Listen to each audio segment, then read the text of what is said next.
Zira stepped off the smooth silver ramp of the interstellar shuttle, her three-fingered hands gripping a glowing datapad tightly. She had never seen so many strange shapes, colors, and smells in one place before. This was Earth, the human homeworld, a place her teacher said was full of surprises. She didn't know yet that one of those surprises would completely change how she saw humans, especially human males. Zira was part of the Galactic Student Exchange Program, chosen to study primitive mammalian species, humans. Her homeworld, Varellin, believed emotions were distractions, and that mating was a controlled, sacred ritual done once every 6 years. Males of her kind slept in stasis for 4 years before waking up to complete the cycle. It was clean, simple, and logical. Earth was none of those things. A human woman in a dark blue jacket approached, smiling. "Welcome to Earth, Zira," the woman said. Extending her hand, Zira hesitated, then awkwardly copied the gesture and shook it. The human's skin was warm, soft, and strangely comforting. "I'm Professor Riley, your biology advisor. And I'll be your guide at the academy," she added. Zira followed her into a hover van, her large black eyes blinking slowly as she watched the city zoom by. Everything looked chaotic: bright lights, people rushing, smells of cooked meat, and oily metal. Her heart beat faster, but she told herself to stay calm. She was here for one reason: to learn at the Earth Central Academy. Students of all species walked the hall's tall reptilian vararks, floating jelly-like Athari, and of course, dozens of young humans. Some humans stared at Zira with curiosity, some with amusement. One human male even whispered, "Cool cosplay," and walked off laughing. Zira ignored him, focusing on her path and adjusting her translator badge. Her first class was Human Biology 101, and that's when things got strange. Professor Riley stood in front of the group and tapped the board. "Today's topic is human reproduction," she said cheerfully. Zira's ears perked up. This was her interest, the real reason she came to Earth. She wanted to understand why humans were biologically so unpredictable. The professor continued, "Now, unlike many alien species, human males do not have a specific mating season," she explained. Zira raised her hand slowly. "Yes, Zira?" Riley smiled. "I'm sorry," Zira said, standing politely. "You said human males are always fertile?" The class giggled, but Riley nodded seriously. "That's correct. Human males are capable of reproduction at any time of the year. No stasis, no cycle." Zira sat down hard. Her brain refused to believe it. That was biologically reckless, chaotic, even dangerous. How could a species survive like that? After class, Zira walked alone to the gardens behind the academy, trying to calm her mind. She sat near a small pond, staring at her reflection. Her long ears twitched as she remembered her mentor's warnings. Humans are emotional, impulsive, and driven by instinct, he had said. They act without control. Observe but do not become involved. "Hey, you're the new alien student, right?" a voice said. Zira turned sharply, her eyes widening. A young human male stood a few feet away, holding a book and a bottle of water. He had soft brown eyes, messy hair, and a smile that seemed too kind for someone so strange. "Yes," Zira replied carefully. "I am Zira of Varellin." The boy sat on a bench across from her. "I'm Jacob," he said. "You looked kinda shocked in class." Zira looked away, embarrassed. "I did not expect your species to function without mating control," she said honestly. Jacob laughed softly, not mocking, just amused. "Yeah, it surprises a lot of aliens," he replied. "But we've been doing it for a while now." Zira narrowed her eyes. "But how do you survive? Do you not have fights over mates? Overpopulation? Hormonal crashes?" Jacob shrugged. "We have rules, medicine, and something called relationships," he said. "It's not just about biology, it's also about love." That word love hit Zira like a cold wind. Her people didn't have a word for that. Emotions were considered primitive, especially during mating seasons. But humans? They used emotions as a bond to choose mates freely. Zira stood. Suddenly, needing air. I must return to my quarters, she said quickly, walking away, but her mind stayed behind, stuck on that one phrase. We're always fertile, Jacob had said. But it's more than that. It's about love, Zira.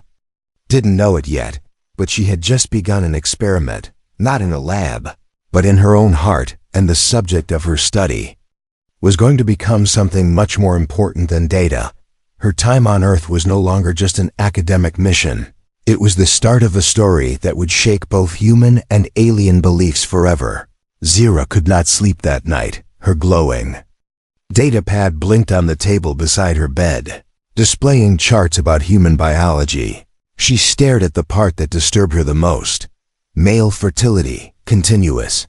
She read it again and again, but it made no sense. Back on her planet, males slept in stasis pods and only awakened once every 6 years. Everything was planned, controlled, safe, but humans? Humans lived dangerously, and somehow, they didn't collapse into chaos. She paced the room slowly, her long robes dragging across the floor. One name kept echoing in her mind, Jacob. He had answered her questions with calm eyes and a strange smile. He had said something that stuck to her mind like soft glue. It's more than just biology. It's about love. What did that even mean? The next day, Zira entered the classroom a few minutes early. She saw Jacob already seated near the window, reading another book. He looked relaxed, completely unaware of how confusing he was to her. Zira walked toward him, her voice calm but firm. "May I speak with you?" she asked. Jacob looked up and nodded. "Sure," he said. "You look like you didn't sleep." Zira sat beside him and folded her arms. "I have more questions," Jacob raised an eyebrow. "About male fertility again." He chuckled. Zira didn't laugh. She was completely serious. "Yes," she replied. "You mean to tell me you are always ready to mate? Any day? Any hour?" Jacob blinked, then smiled awkwardly. "Well, technically, yes," he said. "But that doesn't mean we just walk around looking for it all the time." Zira leaned in closer, her curiosity overwhelming her training. "Then how do you stop it? The urge? The drive? Isn't it dangerous?" Jacob shrugged again. "We're taught to manage it, I guess. It's not like a button that's always stuck on," he said. "It's about self-control, emotions, and trust." Zira shook her head. Slowly, "In my culture, such a thing would be shameful," she said. "Males are placed in controlled sleep, and only awakened when the female signals readiness." Jacob tilted his head. "That sounds very strict." "It is," Zira replied. "We believe passion leads to disaster." Jacob tapped his book. "Maybe," he said. "Or maybe it leads to connection." Zira frowned. "You believe your species became strong because of uncontrolled mating?" Jacob laughed. "No, I think we became strong because we care, even when it hurts." The bell rang, and class began, but Zira's mind was stuck. His words made no biological sense, but emotionally, they made her wonder. Later that day, Zira visited the research center. She requested access to historical human records on relationships, mating patterns, and family units. She read for hours stories of human love, sacrifice, loyalty, and heartbreak. In some stories, humans even died protecting their mates. No logic, no cycle, just pure emotion. It made her chest feel tight, like something strange was waking inside her. After dinner, she found herself walking toward the gardens again, the same place where she first spoke to Jacob, and once again, he was there, as if fate had planned it. "You're stalking me now?" Jacob teased with a grin. Zira didn't smile, but she sat beside him anyway. "I still don't understand," she said, looking at the stars. Jacob leaned back on the bench. "About what?" "About why your males are always ready," she replied. "Because biology doesn't control us," he said. "We choose when and with whom." Zira hesitated before asking, "If a female alien came to you and said she wanted to study your Readiness, would you allow her? Jacob laughed, nearly choking on air. You mean like a science project? Zira nodded seriously. Yes, for example, measuring reactions, emotions, observing interactions. Jacob blushed and rubbed the back of his neck. Well, that's a strange offer, but sure, if it's only science. Zira stood up, her face glowing a soft shade of violet, a sign of excitement among her kind. Very well. I will begin tomorrow, she said. Jacob called after her. Wait, what exactly are you going to observe? Zira paused, looked over her shoulder, and replied calmly, everything. That night, Zira sent a message to her mentor back home. Subject: Behavioral Study Proposal, Human Male Reproductive State. Her mentor's reply came quickly. Proceed with caution. Do not allow emotional entanglement.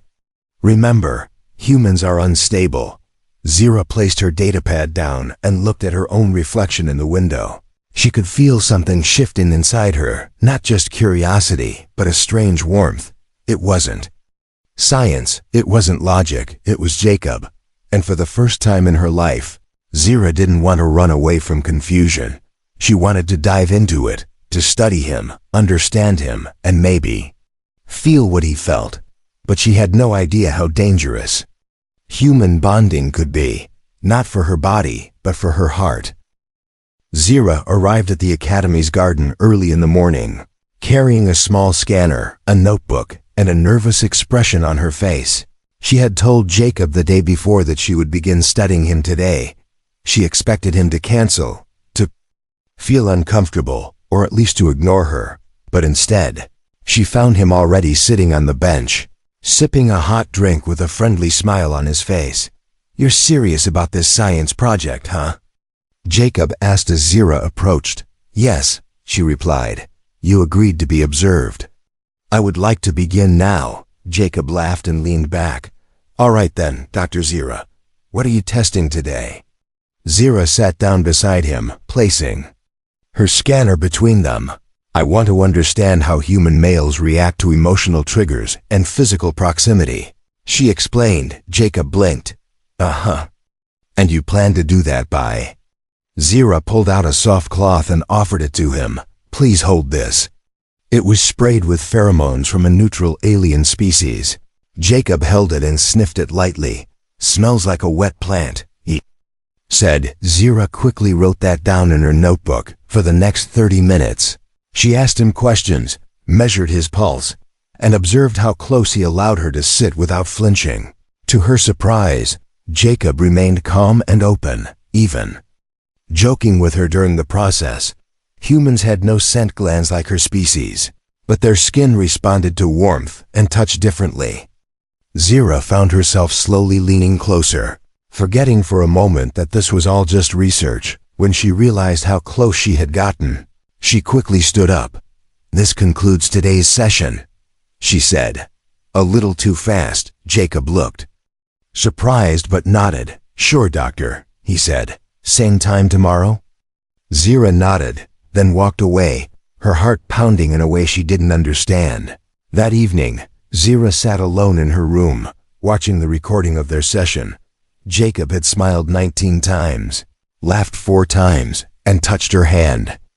Once when she dropped her scanner, she paused the video on that exact moment, his hand gently helping hers. She felt something strange in her chest. Her skin was glowing pale violet again. She sent an update to her mentor. Subject remains stable. Emotional openness is consistent. Physical boundaries are more fluid than expected. But she didn't mention how her hands had started to shake when Jacob smiled at her.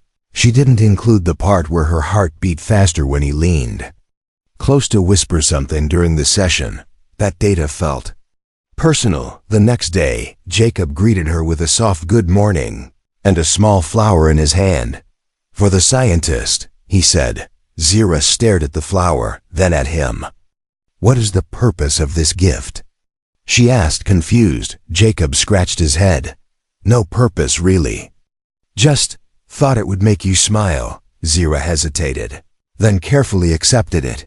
Thank you, she said softly. unsure why her voice was trembling. They began another session, but this time, Zira's hands were not steady. She dropped her scanner twice, forgot to ask 2 questions, and didn't even record his temperature. Instead, she found herself asking more personal questions. What do humans look for in a mate? What makes someone attractive to your kind? Jacob blinked, but answered each one patiently. Well, sometimes it's beauty, he said, but mostly it's kindness, honesty, someone who makes you feel safe. Zira wrote that down, even though she didn't know how to measure safe feeling. And what about you? She asked, what makes you feel safe, Jacob? Jacob looked at her for a long moment before answering. Someone who doesn't pretend to be something they're not, he said. Zira looked away, pretending to focus on her notebook, because that answer hit too close to her heart. Later, while reviewing the day's notes, she noticed something alarming. Her body was changing. Her skin remained violet for longer periods. Her heart rate stayed elevated near Jacob. She was experiencing early symptoms of imprinting that only happened when a Varelian formed a biological connection with someone, usually a chosen mate. But this couldn't be happening. She was a scientist, not some foolish emotional being. She sent an urgent message to her mentor. Symptoms of imprinting detected. I will take steps to suppress it. Subject remains unaware. Her mentor's reply came quickly. End the study immediately. Return to Varellan. Do not allow further exposure to the human male. Zira sat frozen, staring at the message, but she didn't respond. Instead, she replayed the clip where Jacob handed her the flower. His words echoed in her mind. Just thought it would make you smile. The next morning, Zira didn't go to the garden. She sat on her bed, thinking about everything. Her people would see this as a failure, a loss of control. But her heart whispered something different. This wasn't just an experiment anymore. It never was. She picked up the flower he gave her, still fresh thanks to the preservation field. And for the first time in her life, Zira asked herself a forbidden question. What if emotions are not weakness? Outside, the sun was rising, and Zira knew the next session with Jacob would not be about science. It would be about truth, hers, his, and something between them neither had a name for yet. Zira stood in front of the mirror, inside her small academy room, staring at her own reflection. Her skin still shimmered in soft violet tones, a clear biological signal of emotional stimulation.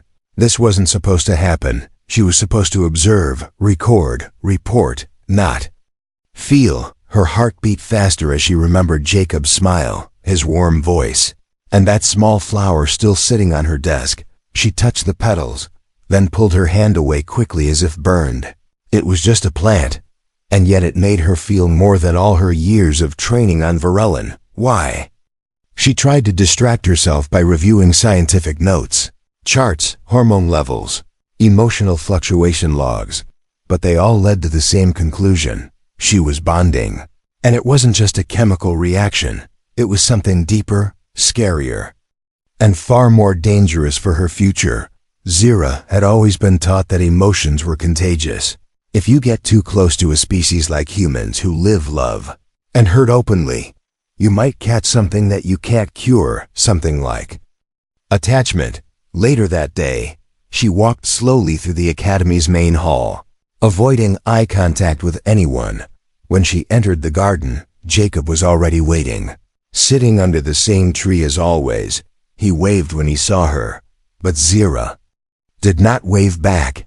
Hey, he said gently as she approached. Everything all right? Zira nodded slowly but didn't sit down. I cannot continue the experiment, she said plainly. Jacob looked surprised. Oh? Did I mess something up? Zira looked away. No, I did. Jacob stood up, his face serious now. Zira, what's going on? She clenched her fingers around the edge of her robe, trying to stay calm. I'm experiencing emotional bleed, she admitted, from too much exposure to you. Emotional bleed? Jacob echoed. That sounds not great. It's Worse, she said quietly. It means I've started feeling emotions that don't belong to me, that aren't from my species. Jacob stepped closer. Like what? Anger? Sadness? Zira shook her head. No, something else, she whispered. Warmth, safety, need. They stood in silence for a moment. Birds chirped softly in the background, and a breeze moved Zira's long robes. Jacob broke the silence. Is it really that bad, feeling those things? Zira looked at him with wide eyes. In my culture, yes, she said.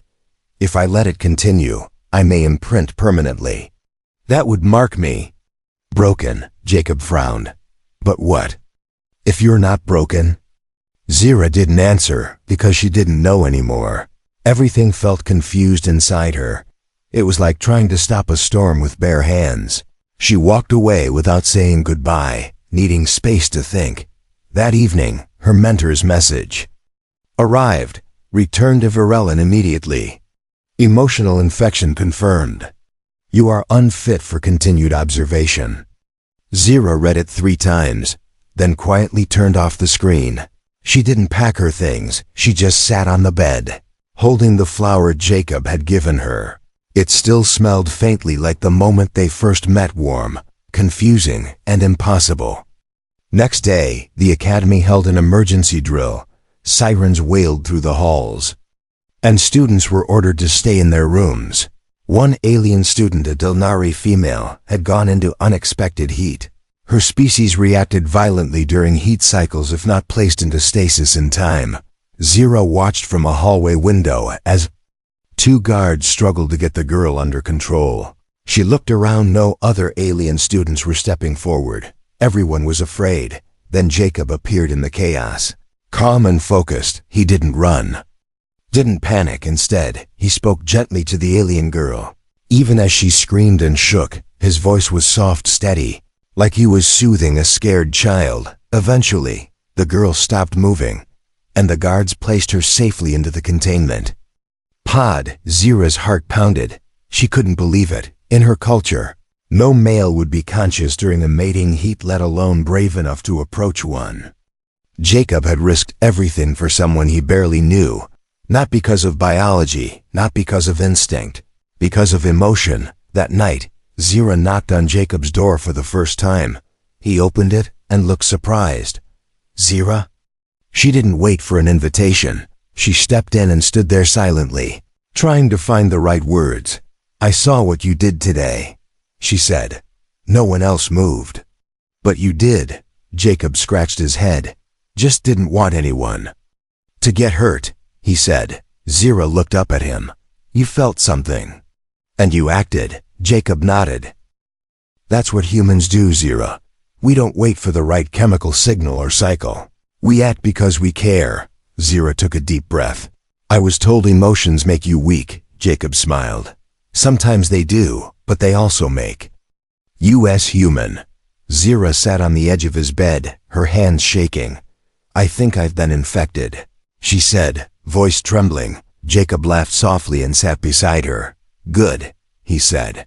Now you know what it means to feel. Zira didn't respond. Instead, she reached into her robe and handed him something, a fresh flower, just like the one he gave her days ago. He looked at it, confused. I thought your people don't do gifts, he said. We don't, she whispered. But I do now, and in that moment, Zira realized something terrifying and beautiful. She was no longer just a Varellian student. She was becoming something else, something that could laugh, cry, and love. The academy halls were quieter than usual. Ever since the heat incident with the Dilnari student, all alien students had been ordered to wear monitoring bracelets. Zira's wrist itched from the tight silver band, but she said nothing. She had bigger problems now, her feelings, her mentor's warning, and most of all, Jacob. She hadn't told him everything, not about the dreams, not about how her body reacted to his voice, not about the strange warmth in her chest whenever he smiled at her. She called it emotional contamination, but deep down, she was starting to wonder if it was something else entirely. And then it happened again, late one afternoon. Zira was in the library when her bracelet beeped, a soft blue glow pulsing on her wrist. Heat event, level 2, nearby. Zira stood up fast, looking around. Another alien student was in trouble. This time it was Nakari, a member of a rare feline-like race from the planet Savo. Her fur was drenched in sweat, her claws shaking, her breathing sharp and uneven. Everyone backed away, even the staff. Nakiri was in a confused panic, swiping at anyone who came near. Zira froze, unsure what to do. She knew the signs. If no one helped Nkiri soon, her body could go into shock. But she was afraid, too afraid to step in. Then just like last time, Jacob ran forward, again. Wait. Zira called, but Jacob ignored her. He moved calmly, hands raised, voice steady. Nakiri. It's okay, he said. You're safe. I'm not going to hurt you, Nakiri growled. Her glowing yellow eyes locked on him. She could easily hurt him in this state, but Jacob didn't stop. He stepped closer, then closer, until he was sitting cross-legged on the floor right in front of her. No armor, no shield, just soft words and open hands. The room watched in silence. Even Zira couldn't move. She could only watch as Jacob whispered gently. He didn't touch her, didn't force anything. He just waited. After several minutes, Nakiri collapsed into a tired heap. Jacob caught her gently and helped her lie down, calling for the med team. Only then did Zira rush forward, dropping to her knees beside him. You could have been hurt, she snapped, her voice louder than she meant. Jacob looked at her and gave a tired smile. But she wasn't. Zira's hands trembled, not from fear, but from something else. She had never seen someone care this much for people who weren't even his own species. As the med team arrived and carried Nkiri away, Zira helped Jacob stand. His shirt was damp with sweat, his face pale. You're shaking, she whispered. I'll be fine, he said. It's just intense. They walked to the garden in silence. Zira didn't ask him questions today. She just sat beside him, her hand close to his. He didn't move away. Why do you do this? She finally asked. Why risk yourself like that? Jacob looked at her for a long time, then said, Because it's the right thing to do. Zira shook her head. No, I mean, humans don't even know Nikari is kind that well. You didn't know her anything. Jacob looked at the sky. I guess I don't see aliens the way others do, he said. I just see someone who needs help. Zira felt something shift inside her, something deep and permanent. She had been raised to believe that emotion weakens. That instinct must be suppressed. But Jacob didn't suppress anything. He embraced it, and somehow, that made him stronger. I was wrong, she said suddenly. Jacob turned. About what? About human males, she said. I thought your biology made you dangerous. Too ready, too reactive, Jacob smiled. Well, some people might agree with that. But now I see it, she continued. Your biology isn't dangerous. It's your heart that scares me. Jacob looked confused. My heart? You feel everything, she said, her voice soft. And still you choose to act with kindness, even when it hurts. Jacob leaned back and looked at her with a gentle expression. And you think that's scary? Zira nodded. Because I think I'm starting to feel the same. The silence that followed was not awkward. It was full, heavy, and meaningful. Jacob didn't laugh or make a joke. Instead, he reached out and gently placed his hand over hers. Zira didn't pull away this time. Her skin shimmered in soft colors, violet, pink, and gold like a sunrise over the ocean, I think. Zira whispered, I'm beginning to understand what love means to your kind.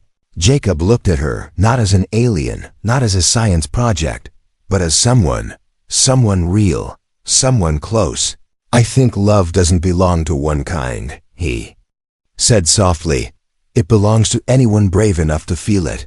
Zira leaned against his shoulder, eyes closed. For the first time in her life, she didn't feel like a Varelian. She didn't feel like a scientist. She just felt like Zira, and maybe, just maybe, that was enough. Zira stood at the mirror again, but this time she wasn't looking at her skin. She was staring into her own eyes, trying to recognize the person looking back. Her reflection was glowing softly, not just violet now, but with streaks of pink and gold. These were mating colors. Rare and irreversible, on Varellin. These colors only appeared once in a lifetime, and only for someone truly chosen. Zira was terrified. She touched the edge of her robe, her fingers trembling. This was not part of her mission. She was sent here to observe human biology, to learn and return. But now she couldn't even hide the signs of what was happening inside her.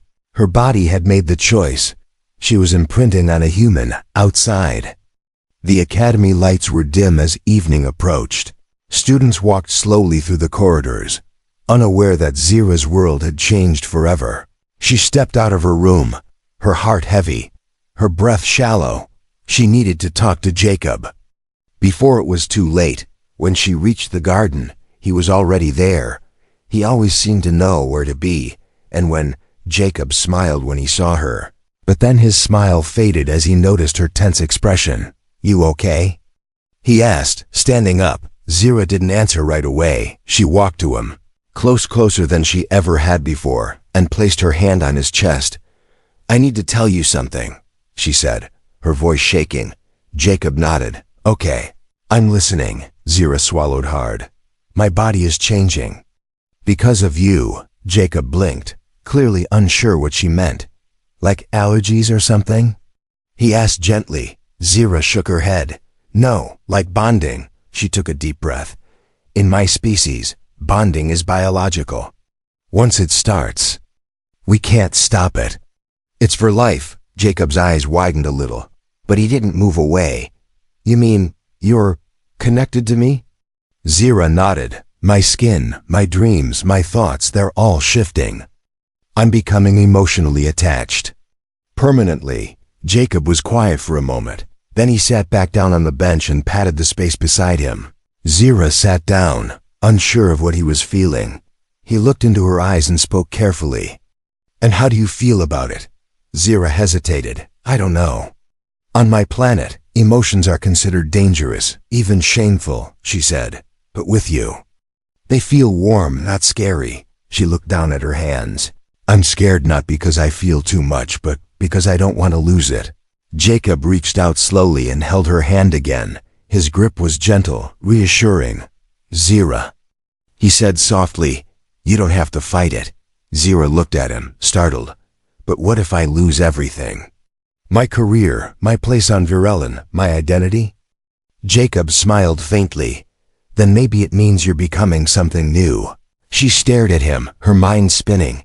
She had thought she understood the human mind, their biology, their strange habits, but she had never expected this. This complete collapse of her walls, her plans. Jacob was not just a study subject anymore. He was a part of her, and worst of all, she wanted him to be. "I think I'm in." "Human love," she whispered, almost to herself. Jacob didn't laugh, didn't mock her. He just nodded slowly. "That's the most human thing you've ever said," he whispered back. Suddenly, a sharp ping echoed from Zira's communicator. A new message from her homeworld. "You have failed your mission. Return immediately. Emotional infection has made you unfit for field work." She stared at the words, her breath caught in her throat. They were cutting her off. She was no longer a student, no longer even welcome. Jacob saw her expression and leaned in. "What is it?" Zira turned the screen toward him. Jacob read it and frowned. "So they're just throwing you away?" Zira nodded, eyes burning. "I'm no longer pure in their eyes." He reached out and wiped away the first tear that fell. Zira flinched. Her species rarely cried, but she let him do it. "You're not impure," he said. "You're just beautifully complicated." She laughed softly through the tears. "How do you always know what to say?" Jacob shrugged. "Maybe I've been watching you as closely as you've been watching me."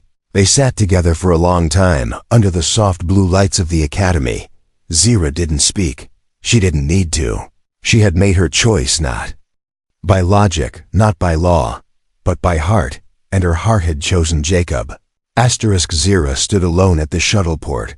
her hands clenched at her sides. Behind her, the Earth Academy felt like a fading memory. Before her, the shuttle doors waited cold, metallic. And final, her orders were clear. Return to Varellin immediately. No exceptions. They had marked her profile as emotionally contaminated. Unfit for science, unfit for service, unfit for her people. She had one foot on the ramp when she stopped. Her mind echoed with Jacob's voice from the night before. You're not impure, Zira. You're just beautifully complicated. Her heart twisted. What kind of world punishes someone for feeling something good? She stepped back. The guard at the ramp raised an eyebrow. Miss Zira? Boarding ends in 2 minutes. Zira looked down at her. Shimmering hands still glowing softly in pink and violet. No, she whispered. I'm not going. She turned and ran, her robes flowing behind her like a banner of rebellion. She didn't care anymore, not about the rules, not about the consequences, because her choice had already been made, and his name was Jacob.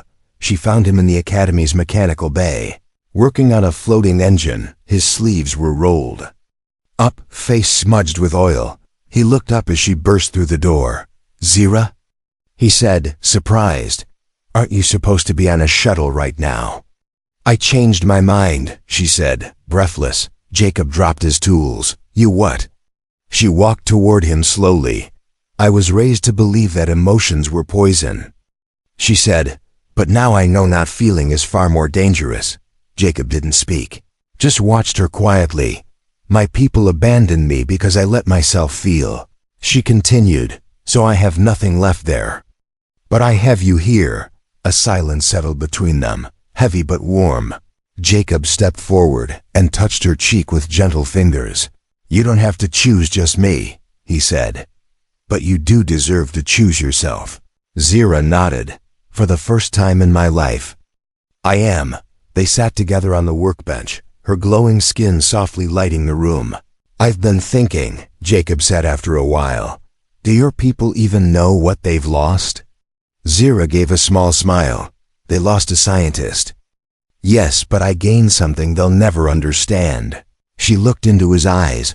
I found someone who held me when I was afraid, who respected my mind and made me feel seen. Jacob smiled. Then I guess I'm lucky to be your accidental research subject. Zira tilted her head. Not accidental, she said softly. I think I was meant to find you. Weeks passed. But Zira didn't return to Varellin. Instead, she filed for independent citizenship through the Galactic Cross-Species Union. It was a long process. But her application came with something most aliens couldn't give: emotional integration. And her case drew attention. Scholars, researchers, even politicians wanted to understand how a Varellian, one of the most emotionally guarded species in the galaxy, had bonded with a human. They called it the human imprint, a phenomenon once thought impossible. Some dismissed it as an anomaly, but others whispered that it might be a sign of something bigger, a future where connection mattered more than control. Zira and Jacob didn't care about the headlines, though. They just cared about each other.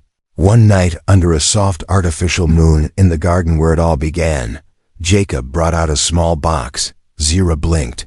What's that? Jacob opened it to reveal a simple necklace, half metal, half organic crystal. I had it made for you, he said, half human, half alien. Like us. Zira touched it gently. It's beautiful, she whispered. What does it mean? Jacob smiled. That no matter where you're from, who you were, you're home now. Her eyes shimmered with tears she didn't hide this time. I never thought I'd say this, she said. But I'm glad I came to Earth, Jacob bowled her close, and Earth is glad you stayed. Years later, their story became required reading in interspecies psychology classes. Young alien students, especially Varellians, read about how one alien girl discovered love in the heart of a human. They asked, is it true human males don't have mating seasons? And the professors replied, yes, but what's more amazing is that their hearts are open all year too, and somewhere in the stars. Zira and Jacob walked hand in hand through a new life they had chosen together, No fear, no shame, no cycles. Just feeling. Just freedom, just love.